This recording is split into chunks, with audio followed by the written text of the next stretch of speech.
성소에 들어가면 오른쪽에 떡상이 놓여 있다고 했습니다. 이 떡상에 놓인 떡을 특별히 진설병이라고 부릅니다. 진설병은 히브리어로 레헴파님이라고 합니다.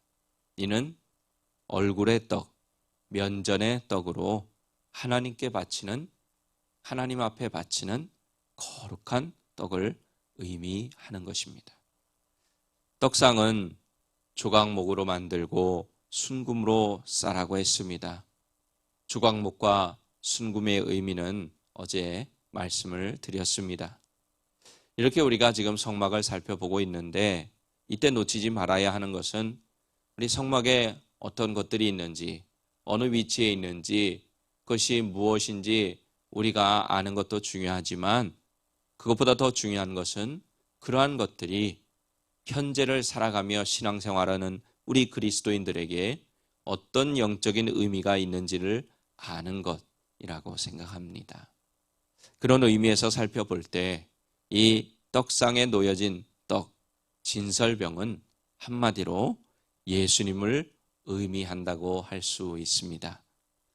요한복음 6장 51절에서 예수님이 말씀하셨습니다. 나는 하늘에서 내려온 산 떡이니 사람이 이 떡을 먹으면 영생하리라.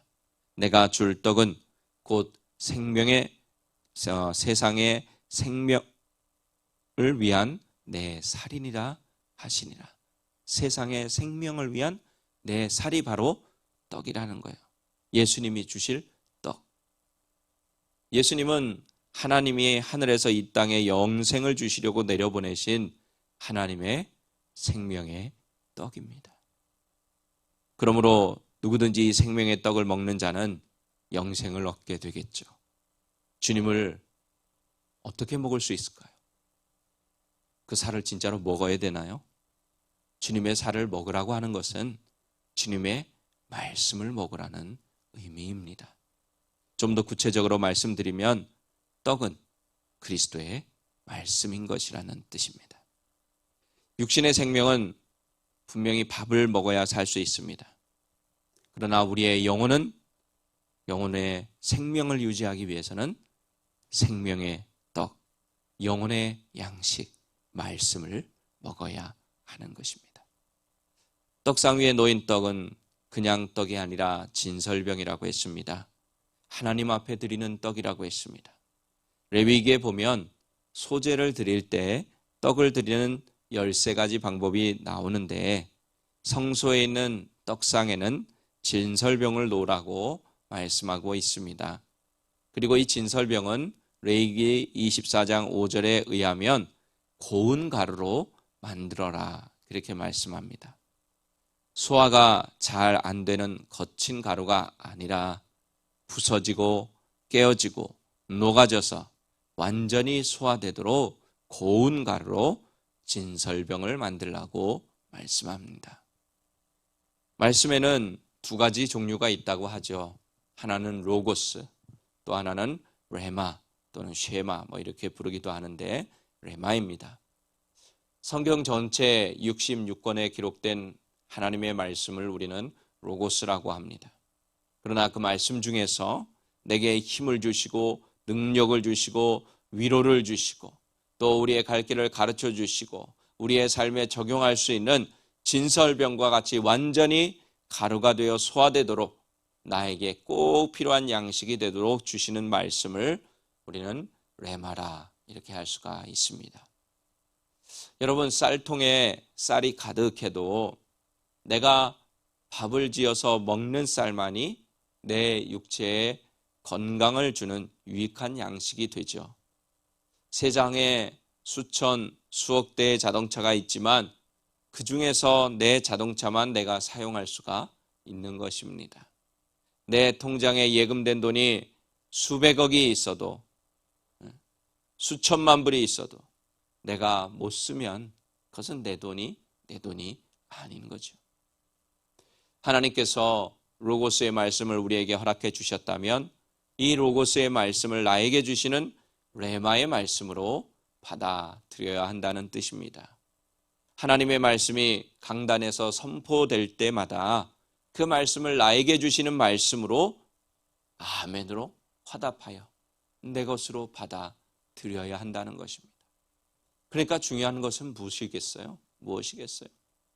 아무리 훌륭한 목사님이 아무리 훌륭한 설교를 한다 해도, 그런 설교를 많이 듣는다고 해도 그 말씀을 나에게 주시는 말씀으로 받아들이지 않으면 말씀은 나에게 영혼의 양식이 될 수 없고 나의 믿음을 온전하게 하지 못한다는 거예요.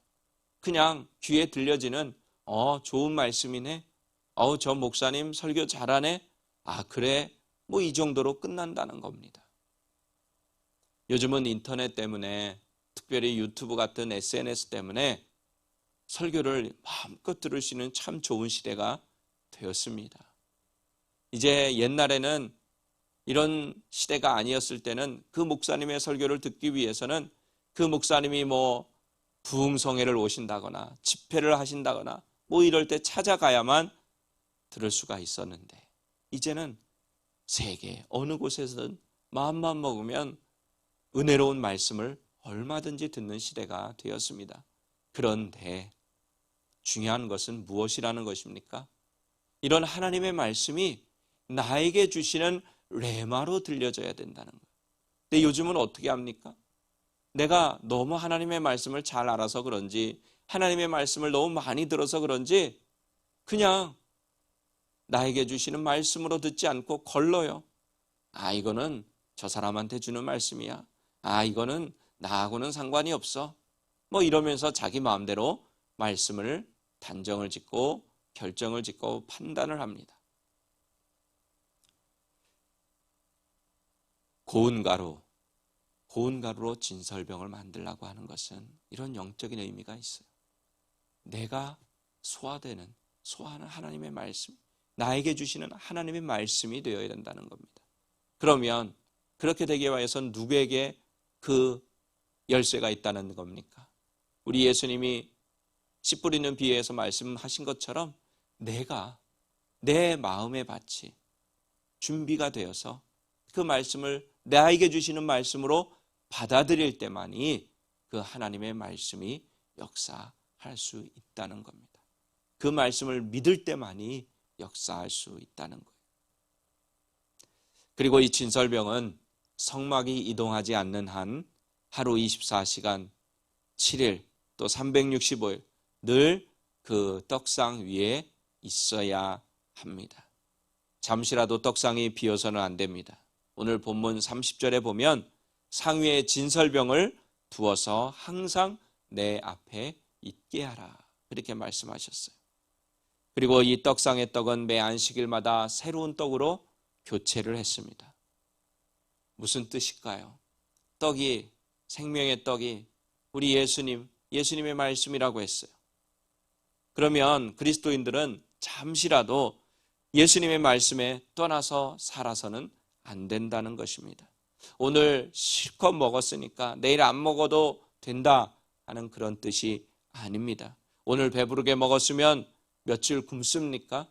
아침 많이 먹었다고 저녁 안 먹습니까? 우리 몸은 한번 화장실 갔다 오면 또 먹어요. 그런데 영혼의 양식은 왜 그렇게 안 하는지 모르겠어요. 하나님이 우리의 육신을 통해서 그런 영적인 의미를 깨닫도록 해주셨는데, 우리는 육신의 생명을 유지하기 위해서는 육신의 양식은 잘 챙겨 먹는데, 영혼의 양식은 일주일 교회 한번 주일날 나와서 하나님 말씀 들은 거 가지고 일주일 동안 살려고 그래요. 매일매일 하나님의 말씀이 있어야 되는데, 매일매일 새로운 말씀으로 우리가 읽고 듣고 묵상하고 내 것으로 적용하며 살아야 하는데 그렇게 하지 않습니다. 출애굽기 16장에 보면 만나 사건이 나오죠. 성소의 떡과 또 그것이 상징하는 하나님의 말씀을 우리에게 잘 설명해 주는 것이 바로 이 만나의 사건입니다. 만나는 매일매일 내려왔어요. 또 그날 먹을 것만 거두어야 했어요. 이틀치를 거두어 봐야 벌레가 생기고 썩어서 먹을 수가 없게 됩니다. 우리가 하나님의 말씀을 이렇게 먹어야 합니다. 매일매일 주시는 하나님의 말씀을 우리의 영혼의 양식으로 믿고 그것을 섭취하여서 레마로 삼아서 그 말씀으로 살아가는 우리가 돼야 한다는 뜻입니다. 우리 사랑하는 오린교회 가족 여러분, 우리는 생명의 떡이 되신 주님 안에 거해야 하고 그 주님의 말씀 안에 살아야 합니다. 그리고 날마다 우리는 주님의 말씀, 하나님의 말씀을 나에게 주시는 레마의 말씀으로 먹어야 합니다. 그래서 언제나 하나님의 말씀으로 충만한 하나님의 일꾼이 되어서 하나님께서 공급하시는 힘과 능력으로 주님이 맡겨주신 일들을 감당하며 살아가는 우리 모두가 되기를 예수님의 이름으로 간절히 축원합니다.